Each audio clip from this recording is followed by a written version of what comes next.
Assalamu alaikum masu sauraro. Kafin mu je ga fasarar mafarkinmu ga abin da ya kamata mu sani dangane da mafarki.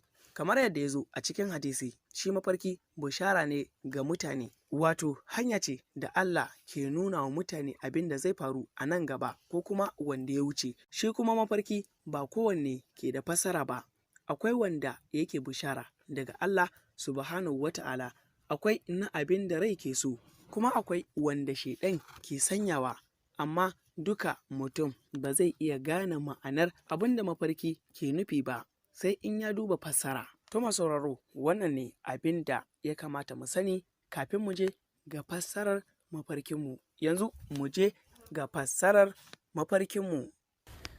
Fassarar mafarkin wanda ya mafarkin gado. Wanda mafarkin yana kwance a kan gado, idan dai har da shimfiɗa a kai, to zai sami arziki da wadata a rayuwarsa. Wanda mafarkin yana kwance a kan gadon da babu komai a kansa, zai rashin kuɗi na ɗan wani lokaci, daga baya ya sami kuɗin ya washe. Idan kuwa gadon kaɗai ya gani, wannan samun mutane ne a gurin sana'a. Allah ne masani. Allah ya samu dace. Amin.